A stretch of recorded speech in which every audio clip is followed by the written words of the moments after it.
Sturmpanzer II, Reginaldesq.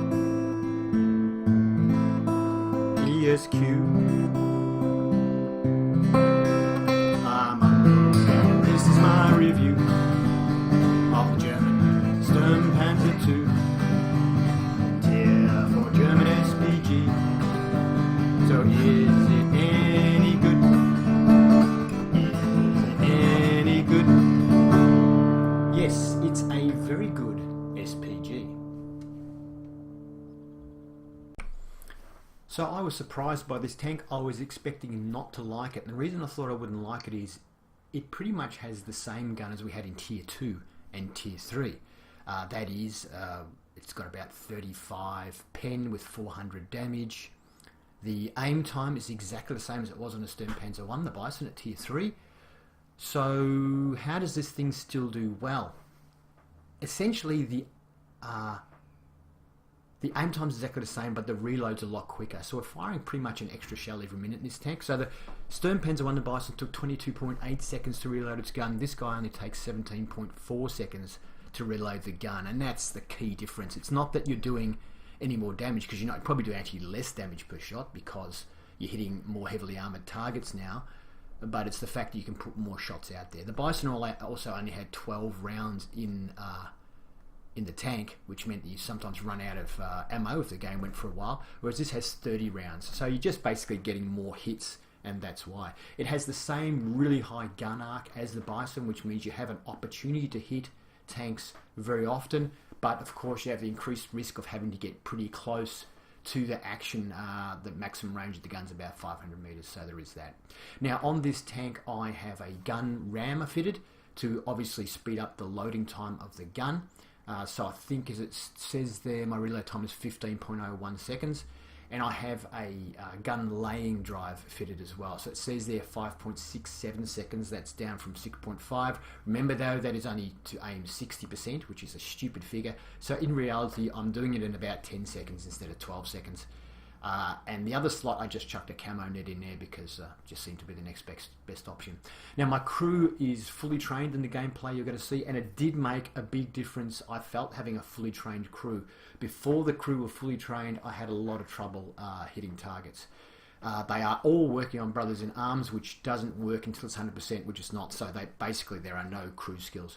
Not only is it the same gun as tier 3, by the way, but it's the same ammunition. Everything is exactly the same. It just fires more rapidly, basically. Anyway, let's have a look at the comparison. So for our comparison on the Tanks GG website, I have put our tank here, the Sturmpanzer II here, and next I've put the Russian Su-5 because they're quite similar. The others are all a bit different. So the key difference is that the Sturmpanzer and Su-5 have a decent splash radius. As you can see, explosion radius is 6.5 for both of them, 6.5 meters, which it has been since tier 2, I think. The others all have less than 2 meters splash radius. So the others, you pretty much have to hit the tank to do anything to it, whereas we can land near it and damage it. So we were used to the German tanks having the highest alpha damage at tier 2 and tier 3, but now the German and Russians have the lowest alpha damage. So, for example, the French tank has 445 alpha. The Birch, actually the Birch is the lowest at 280, sorry, we're the second lowest. The M37, 410, 14, 14. So we are now the second lowest alpha. However, our pen is still good at 35 and is still better than any of the others. So if we do manage to hit the target, we are more likely to do penetrate and do a lot more damage, do full damage. The rate of fire is, we are the worst, the German and Russian tanks, and so you pay a price for the splash radius is basically the trade-off. So 3.5 seconds, the others fire a fair bit quicker. The explosion rate, as we've said, is 6.5, there's less than 2 meters. We all, of course, have a very low shell velocity, both the German and Russian. The others are all much higher, and that is, of course, because we are a high arc, so we have to be close range within about 500 meters. Whereas the other tanks are firing from a lot further away in general. So I guess the trade-off is we're closer, it takes longer to get there, but we get the higher arc as the benefit. And then again, these other ones need a higher velocity because they're firing from further away, so it still sort of takes a similar amount of time for the shell to arrive. Our aim time of 6.5 is longer than the other tanks, so we do have a longer aiming time.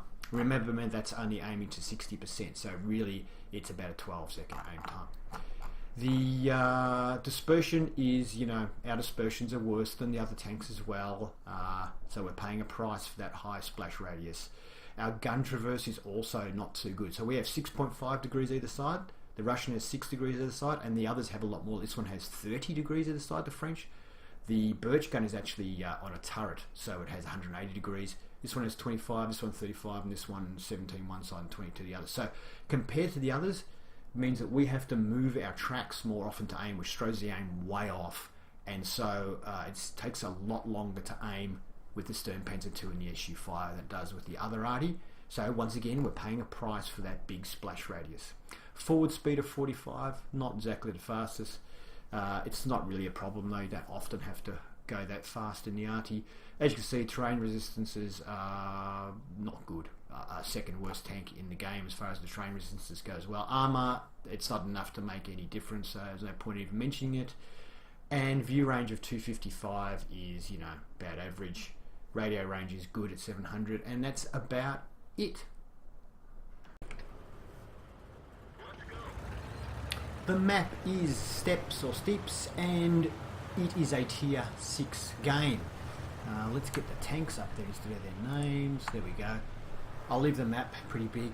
I usually have it big when I'm playing Arty especially.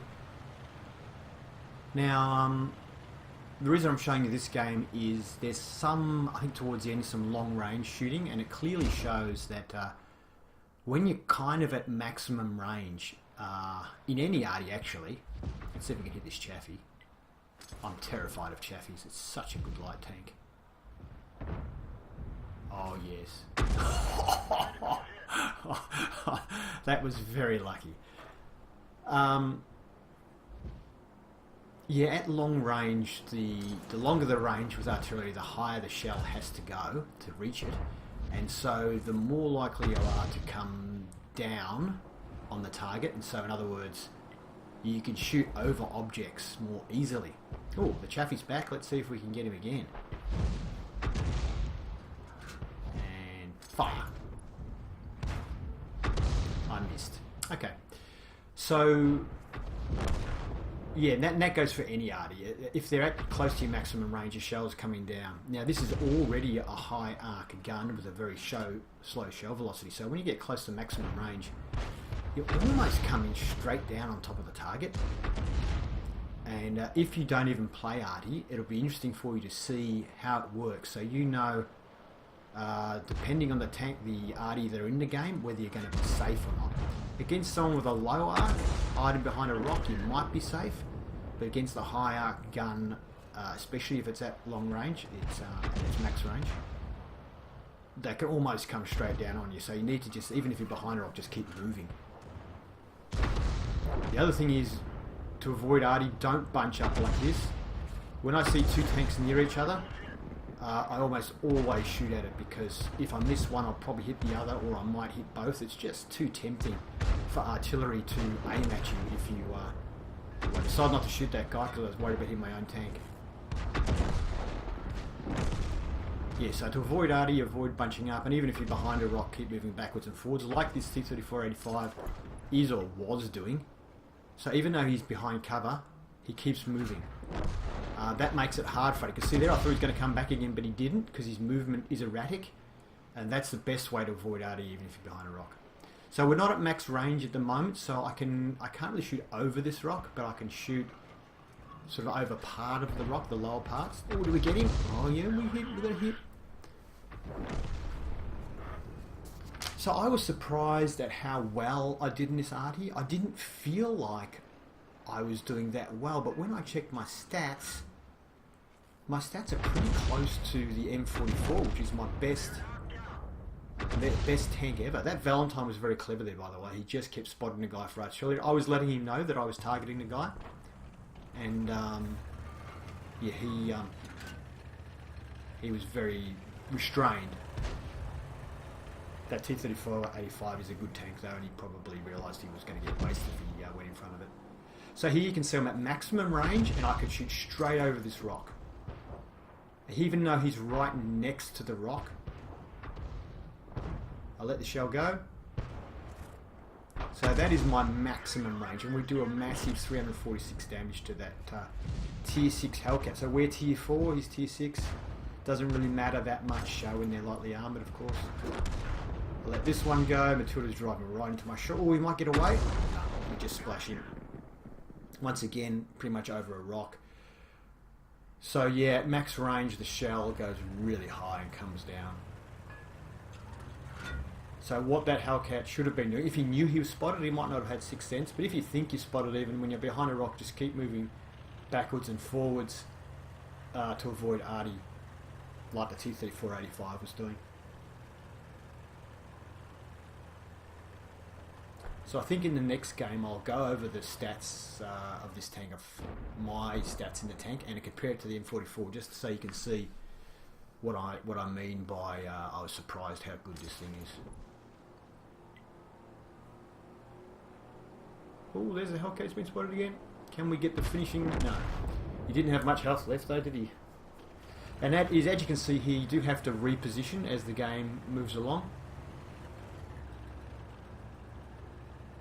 And sometimes in these tanks your game can be very short because you move into position and then a scout just drives straight through and spots you and it's all over. But I let a shell go and we do hit. We do 53 damage only. We splash near it, but we've got a bit of assistance damage. Someone hit it just after we splashed. A lot of times the stun mechanic doesn't work very well at this tier, and you only get like 1 second or 2 seconds of stun. But he's dead, and that's the end of the game. That was a class 1 in the tank, and we hit a bunch of tanks, as you can see. Second on our team was 665 XP, not a lot. We did 1007 damage. 14 shots fired, 5 with direct hits, so that's a really good direct hit ratio. 7 tanks splash damaged for 1007 damage. We damaged 7, destroyed 2, a little bit, 346 of assistance damage, which is nice, and also got 154 stun damage, which helps a fair bit with XP in these artillery. Next game.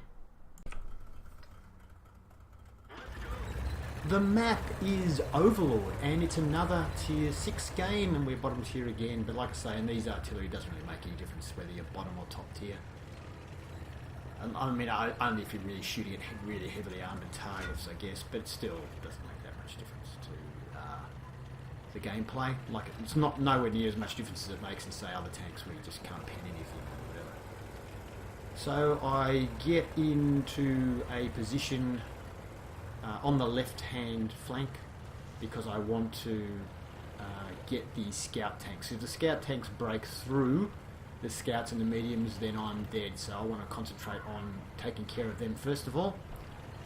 Now this thing has a very high arc, so I can get pretty close to this hill and shoot over it without too many problems.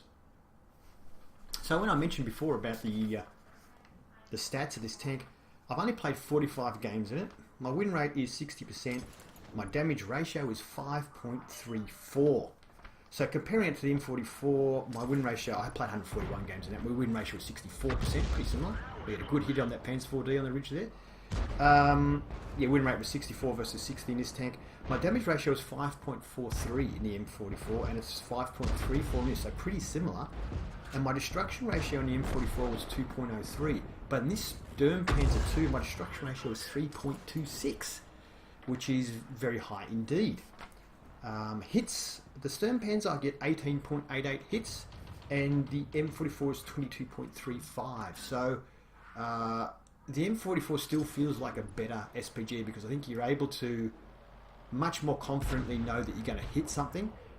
With this tank it seems to be a bit more hit and miss, but I think it's just tier for tier, the damage that you're doing in this tank is higher. And as you can see, we're devastating the enemy mediums on the front line here, and so keeping ourselves alive. Maximum damage I've done in this tank is 1043, and the M44 is 2273. So medal wise, I've got 3 Confederate medals in this tank and 2 Stark medals. Compare that to M44, I had 16 Confederates, a couple of high calibers, 3 defenders and a Gauze, although I played more games in M44. But I think the M44 is more reliable, consistent. It's still a better tank. You really feel like you're influencing the game a lot more. You can actually decide the outcome of the game. With this tank, it just doesn't feel like I'm deciding the outcome. It's a bit more like,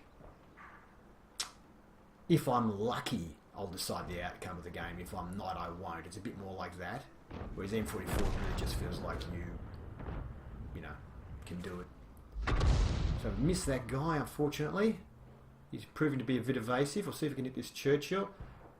We're not at maximum range, so we can't fire over this rock very effective. If it was max range, or it was further back, we'd probably be able to get much closer into this rock, and that Churchill would be in trouble there, but our shell's landing too far out to do anything to him at the moment. The only trouble with going further back is then I might not, like this M44, I wouldn't be able to hit it at all. It would be out of range, so it's kind of a trade-off. This guy's not moving at all. As I said, behind rocks, keep moving.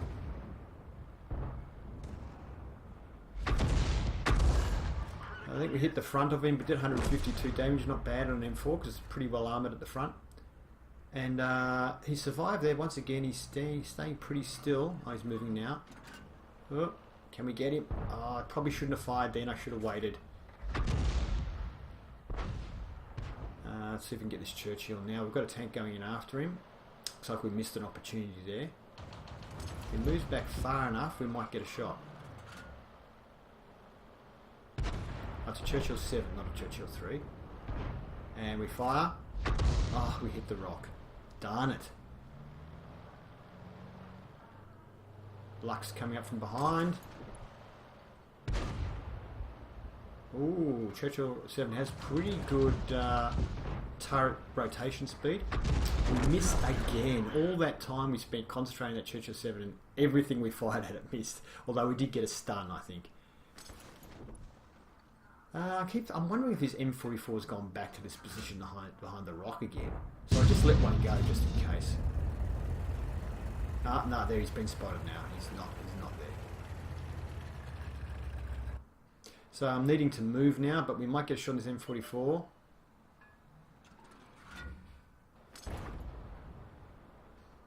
He stopped. So we do have a disadvantage of a pretty long aim time, so I'll let the shell go without completing my aim. And we land pretty close and get some splash damage, so it was worth it. Aiming in now in case the Hellcat doesn't finish him. Well, the Hellcat's got enough ping, it should do the job. Alright, now we're going to move up again. As I said, I think in the last video, you do have to move often this tank. It's not, if you want to have a SPG where you can sit down and have a soft drink or something harder, and just chill out. Like I know a lot of SPG players just sit there and drink wine. This is not the kind of SPG where you can do that. The short range ones you do have to relocate fairly often. So I figure I'll just make sure I'm close enough because there's only two tanks left. They're AMX-40 and the M5 Stuart. So I'm just trying to make sure I get near the centre of the map so I can pretty much hit anywhere on the map. That way wherever they pop up I might get a shot. Also, being on this ridge line, if I see one of them, I can duck down. I can pick a side I want to duck down on the ridge. It gives me a little bit of hard cover. The M5 Stuart's been spotted just near us. I'm going to try and shotgun him. Because if he drives over the ridge, I'm dead anyway. And the AMX-4 is right near him. Let's have a go. Oh! I actually thought we would have killed him, but we didn't. Is he going to get a shot on us? He does get one into us. Only 38 damage, thankfully. And we got some spotting damage there on the AMX-40, so that was nice. Now, AMX-40 is a bit slow, so I'm going to ignore the AMX-40 because the Stuart's fast. I'm a bit worried he's going to pop up in this bush and spot me and I won't see him, so I'm going to actually just go at him, even though I might get killed here. Oh, and we're spotting him. He's actually over there. Let's have another shot. Aim just in front of him, and you can actually see the shell travelling there, and it landed way behind him. It took ages to get there, so we missed. I'm going to go for the AMX-40 now because I don't want to be on this side of the ridge when the M5 Stuart pops up behind me or something, so I might as well go forward. And he fired at me and missed, I think. Oh, we nearly killed him. He's got 1% of his health left. No, don't shoot me.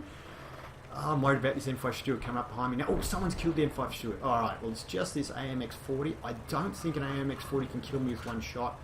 So we should be able to seal the deal now, so long as nobody else takes the shot.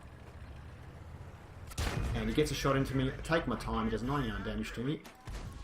And two hit points he had left. End of the game. So that was a fun game. As you can see, the tank does do pretty well in TD mode. It has, I think, about 4 or 5 degrees of gun depression, so it's quite handy at defending itself if it needs to. Stark Medal, which you get for, I think, receiving a couple of hits and then destroying the ones that hit you, or something like that. Anyway, next screen, and we finished second on our team on XP. The Hellcat had a really good game there, but he's 2 tiers higher than us, I guess. And we did, what did we do? 869 damage. Fired 17 rounds. 4 of them were direct hits, 7 were splash damage. I didn't get a lot of direct hits in this tank. Damage of 869. 513 was long range, the rest of it was close range. Damage 5 destroyed 2. A little bit of 160 assistance damage, 4 stuns, and that's about it. Thank you for watching my review of the Sturmpanzer II. I hope you enjoyed it, and if you did, please give it a thumbs up. If you'd like to see more, please subscribe to Reginaldesq. Have fun.